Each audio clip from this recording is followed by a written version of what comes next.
Enggak, kalau gue jelek kenapa jadi? Oke. Bentar. 15 seconds. Bumi ini sudah terbentuk dari miliaran tahun yang lalu. Ketika bumi itu baru terbentuk, tentu cuma berbentuk batuan gitu, batuan-batuan panas. Entah gimana, ilmuwan masih bingung, tiba-tiba ada air di muka bumi ini. Dan dari air itu muncullah kehidupan. Bahkan ilmuwan pun sampai sekarang juga masih bingung, kenapa kehidupan tiba-tiba ada. Reaksi kimia, kenapa reaksi kimianya berjiwa, tiba-tiba berkembang biak jadi makhluk besar satu, yang termasuk dalam Kingdom Monera. Habis itu dari Kingdom Monera itu, mereka berevolusi, membentuk Kingdom Protista. Banyak kayak bakteri-bakteri kita tahu sekarang, atau kalau kalian tahu amuba termasuk protista. Lebih kompleks dari sebelumnya, berkembang mulai makhluk-makhluk seperti trilobit atau misalnya hallucigenia, makhluk yang kalian tonton di Attack on Titan. Itu salah satu makhluk yang menghiasi bumi di awal-awal kehidupan muncul. Banyak gitu makhluk-makhluk hidup yang akhirnya ngide ke daratan dari tempat hidup baru, ya jadi dinosaurus. Kehantam hujan fakta, banyak dari makhluk-makhluk dinosaurus itu yang punah, berkembanglah mamalia seperti gajah dan sebagainya, lalu manusia. Beberapa ilmuwan mungkin mengklasifikasikan manusia ke dalam kingdom animalia, alias dihitung sebagai hewan.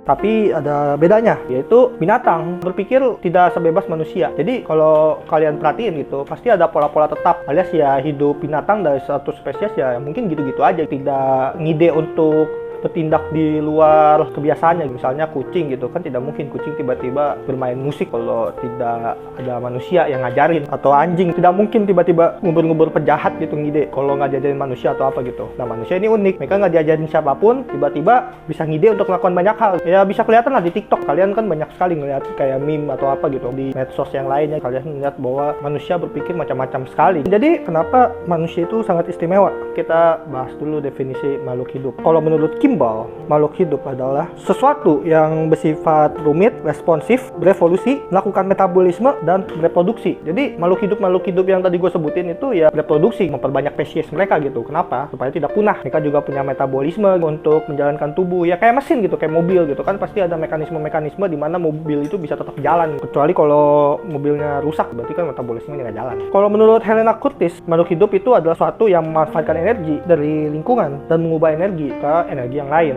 Lalu mereka juga beradaptasi dengan lingkungan, homeostatis gitu, homeostatis nih. Terus habis itu merespon rangsangan, bereproduksi, tumbuh dan berkembang. Asik, tumbuh dan berkembang, udah kayak anak senja. Pada intinya makhluk hidup bisa dibilang segala sesuatu ciptaan Tuhan yang punya kemampuan untuk bereproduksi. Juga punya pikiran sendiri. Itu juga membedakan antara makhluk yang hidup dengan tidak hidup. Kalau bahasa sainsnya biotik dan abiotik. Terus apa aja yang dikatakan sebagai makhluk hidup? Ada yang namanya makhluk mikroskopis, termasuk dalam Kingdom Monera dan Protista, seperti bakteri dan juga amuba, protozoa. Terus juga ada hewan dan tumbuhan. Terus habis itu juga mereka tuh punya berbagai perangkat, misalnya seperti sensor saraf, kayak kabel lah kalau di produk elektronik. Habis itu juga mereka kan kayak punya insting, kayak disetting untuk melakukan tindakan-tindakan tertentu. Misalnya seperti herbivora, mereka disetting untuk makan tumbuhan. Karnivora ya disetting untuk makan herbivora, atau hewan-hewan mungkin karnivora yang di bawahnya dan sebagainya. Bakteri-bakteri disetting gitu katakanlah untuk menguraikan yang sudah mati. Biotik ini juga perlu memanfaatkan abiotik, misalnya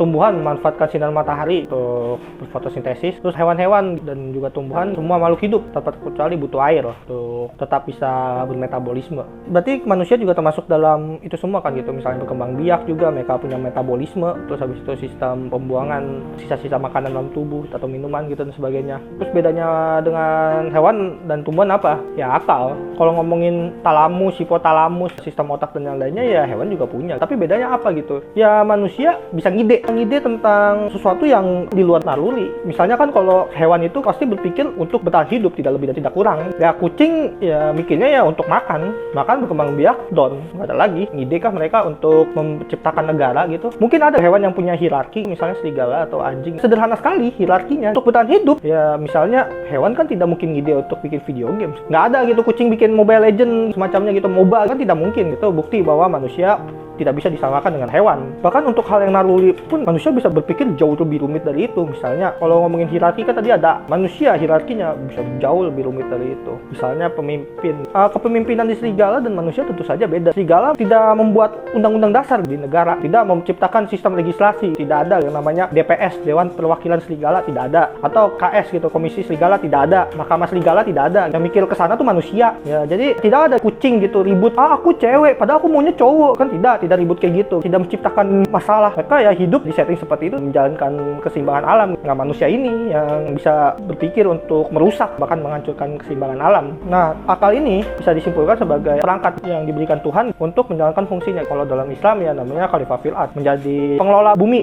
Nah, tapi sayangnya ada fenomena di segolongan masyarakat di mana mereka malah menolak akal. Ironisnya dengan ngaku-ngaku itu dari Tuhan, seolah-olah ya ngapain gitu kita menggunakan akal, toh Tuhan memberitakan ini, ya udah kita nggak usah memikirkan lagi gitu. Sesuatu yang ironis sih sebenarnya, karena pada faktanya Tuhan gitu, apalagi dalam Islam, yang menyuruh manusia untuk menggunakan akal. Ya karena kalau tidak menggunakan akal ya manusia tidak mampu menjalankan tugasnya sebagai pengelola bumi. Intinya gitu sih. Jadi kita sebagai manusia diberikan akal oleh Tuhan, maka gunakanlah sebaik-baiknya. Jangan berhenti menggunakan akal, karena berhenti menggunakan akal sama dengan menolak perintah Tuhan. Jadi sekian dari gue. Terima kasih atas perhatian kalian semua, dan sampai jumpa di video selanjutnya.